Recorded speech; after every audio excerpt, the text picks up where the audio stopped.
कि ये जो सूरत हाल थी ज़ाहिर अमरीका और ईरान के माबैन, और ज़ाहिर इसका इनिशिएटर जो था वो इजराइल था, लेकिन ज़ाहिर पाकिस्तान ने इसमें जो अपना किरदार अदा किया है, दुनिया इसकी मोतरफ हुई है। आप मुझे ये फरमाइएगा कि इस वक्त जो हालिया दौरा है फील्ड मार्शल सैयद आसिम मुनीर साहब का, ये दौरा किस अहमियत का हामिल है और दुनिया इसको किस नुक्ता निगाह से देख रही है? मैं समझता हूँ कि इस वक्त अगर वर्ल्ड कैपिटल और खासतौर पे अगर जो इंटरनेशनल मीडिया है उसका अगर कोई इस वक्त फोकल है और फोकल पॉइंट है जिसपे इस वक्त तमाम की तवज्जो मरकज है, वो मैं समझता हूँ इस वक्त फील्ड मार्शल साहब का दौरा ईरान है। और इसके हवाले से एक दो दिन पहले से इससे इतलात थी कि वो जाएंगे, लेकिन उनकी कुछ दाखिली तौर पर ऐसी मसरूफियात थी कि जिसकी वजह से वो फौरी तौर पर न जा सके,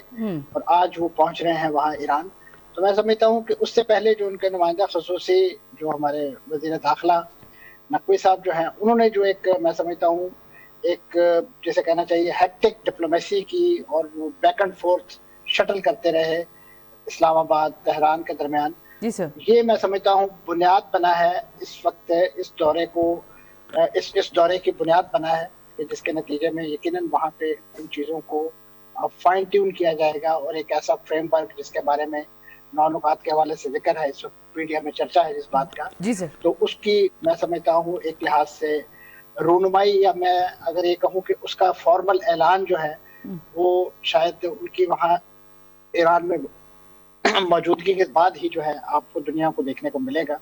तो ये बहुत बड़ा एजाज है पाकिस्तान के लिए, और खासतौर पर पाकिस्तान की वो सफारतकारी की जो बड़े सब्र हौसले और सबात के साथ बड़े ही कठिन मराहिल जिसको कहना चाहिए तय करता रहा है, और जिसमें बहुत सारे इफ्स एंड बट, और बाज़ औक़ात तो ऐसे लगता है ये चीजें कोलैप्स कर जाएंगी, और शायद अब डोनाल्ड ट्रंप साहब अपना वो जो सो कॉल्ड सोशल ट्रूथ था उसमें जो वो झूठ फैलाते हैं शायद उस पर वो अमल दरामद कर देंगे। लेकिन डोनाल्ड ट्रंप साहब को भी शायद उनके अब सोशल ट्रूथ को भी वो करार आ जाएगा इस पूरे मसले के ऐलान के बाद। और अब उम्मीद इसी बात की जा रही है कि इस वक्त जो बातें जिसका ऐलान किया जा रहा है या एग्रीमेंट जो सामने आ रहा है मुजवजा, उस पर अगर लेटर एंड स्पिरिट अमल होता है तो इस वक्त बहुत सारे मामला, बिलखुसूस उसमें वो मामला कि जो इस पूरी जंग का माँ हासिल नहीं था, वो बाई प्रोडक्ट थी आपने हुर्मुज़ की बंदिश और उसके नतीजे में एक अफ्रीकी ब्लॉकेड,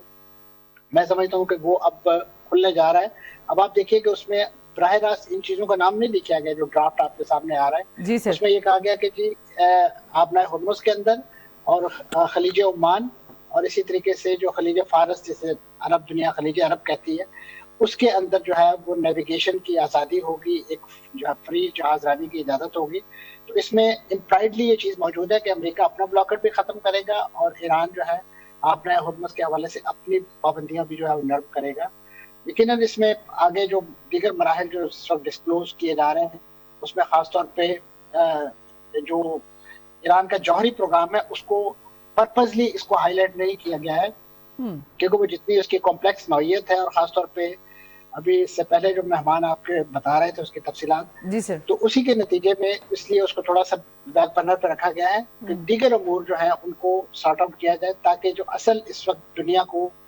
इस जंग के जो फॉल आउट है मनफी सूरत में देखने को मिल रहे हैं अपने अपने मुल्कों की मईशत के हवाले से, सप्लाई चेन के हवाले से, महंगाई के हवाले से, वो किसी तरीके से एड्रेस हो सके। और ये बातें खुद अमेरिका तक इसकी हिद्दत और शिद्दत जो है वो पहुंची है। डोनाल्ड ट्रंप साहब ने अगर कहा जाए कि ये किसी एक मुल्क या दो मुल्कों के दबाव पे ये सारे मामला, तो उन्हें दाखिली तौर पे जो उनके कारोबारी, उनके बुनियादी तौर पे जो कोलीग्स हैं और उनके जो मसल हैं, उनकी वो कंपनियां जो बुनियादी तौर पे अमेरिका के इलेक्शन में और खासतौर पे इंतखाबी अमल में बहुत बड़ी फंडिंग फराहम करती हैं, जी सर, वो चाहे मजहबी बुनियादों पे हो या सियासी बुनियादों पे हो, ये उनका एक दबाव था कि जिसके बाद डोनाल्ड ट्रंप साहब हर बार अपना वो जो ऐलान कि मैं 12 घंटे में ये कर दूंगा, कभी वो इसका ऐलान पाकिस्तान के कंधे पर रखकर वापस लेते थे कि जी मैंने पाकिस्तान के मुतालबे पर, कभी वो सऊदी अरब को एक क्रेडिट दे देते थे कि कतर और सऊदी अरब और यूएई के कहने पे मैंने मुलतवी किया है इरादा, क्योंकि वो अमलन तो वो कर नहीं सकते थे, जमीनी हकायक उनकी फेवर में नहीं होते थे। तो यही वजह है कि वो एक दोबारा से एक इनिशिएटिव, और बिलखुसूस जिन ममालिक का वो नाम लेते रहे हैं उनकी तरफ से हकीकी मानों में मैं समझता हूँ असल आजमाइश तो उन मुल्कों की आती थी कि जब वो अमेरिका हमला करता था या इसराइल हमला करता था, तो उसका जो इमीडिएट इम्पैक्ट है वो तो जीसीसी कंट्रीज पर आता था। सही। और उसी के नतीजे में मैं समझता हूँ हकीकी मानों में वो दबाव अब ईरान की वो पॉलिसी भी समझ आती है कि ईरान ने क्यों अपने इन हमसाया मुल्कों को या अपने जो इमीडिएट नेबर्स हैं उनको निशाना बनाया। लेकिन माजी में उनके जो तारीखी एतबार से कुछ अरबों अजम का झगड़े हैं वो अपनी जगह मौजूद होंगे, तारीखी उसकी रूट्स हैं, लेकिन जो इमीडिएटली जो ईरान के हवाले से कंसर्न दुनिया में फैलाया गया आलमी मीडिया के जरिए, और खासतौर पे इसमें इस पूरे जो माहिदा है इसमें एक नई शिक भी शामिल की गई है कि जो न सिर्फ जो मिलिट्री हॉस्टिलिटीज बंद की जाएंगी बल्कि मीडिया को एक दूसरे के खिलाफ जो प्रोपेगेंडा किया जा रहा है वो भी। तो इससे ईरान की वो पॉलिसी खासतौर पे जिसके नतीजे में इब्तदाई दिनों में जिस तरीके से ईरान ने सोशल मीडिया का बड़ा इफेक्टिवली इस्तेमाल किया, उनके सफारत खानों ने इस नौयत की मीम्स और इस नौयत की चीजें बनाई कि जिसके बाद हकीकी मानों में दुनिया को इस जंग की असलियत भी मालूम हुई और उसके हवाले से एक राय अम्मा भी उनके हाथ में जो है वो डेवलप होना शुरू होगी। तो ईरान एक लिहाज से अस्करी मैदान में, सियासी मैदान में, सफारती मैदान में, और उससे बढ़कर मैं समझता हूँ अपने बड़े ही मॉडेस्ट किस्म के अब जो जराया अबलाग उसके पास मौजूद थे। अगरचे आपके इल्म में होगा कि इस जंग के दौरान और पिछली जंग के दौरान भी ईरान के सरकारी टीवी को जो है अमेरिकी हमले का निशाना भी बनाया जाता है, लेकिन उसके बावजूद इन इन इन इन जराया अबलाग ने अपने जो महदूद वसाइल हैं, और उससे बढ़ के मैं समझता हूँ एक ऐसा मुल्क है जिसके अंदर बैन अक़वामी सतह पे उसका इंटरनेट के राब्ते तकरीबन जब से जंग शुरू हुई है उस वक्त से खत्म हो चुके हैं, वो दाखिली तौर पर ही चीजों को लेकर चल रहे हैं। तो उस महदूद मैं समझता हूँ स्कोप के अंदर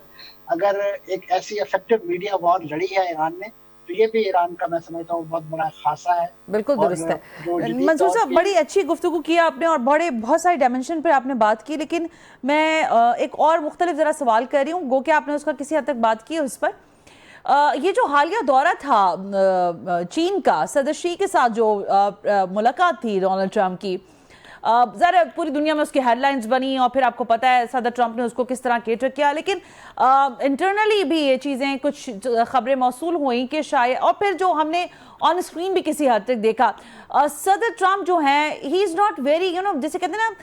he is not comfortable with सदर शी, वो कंफर्टेबल नहीं थे, उनका एक डिसकम्फर्ट बहरहाल नज़र आ रहा था। ऑब्वियसली उसके बहुत सारे और भी रीजंस हैं, लेकिन मैं जिस रीज़न को देख रही हूँ, यानी कि स्ट्रेट ऑफ हॉर्मस के मामले पर जब वो बात कर रहे थे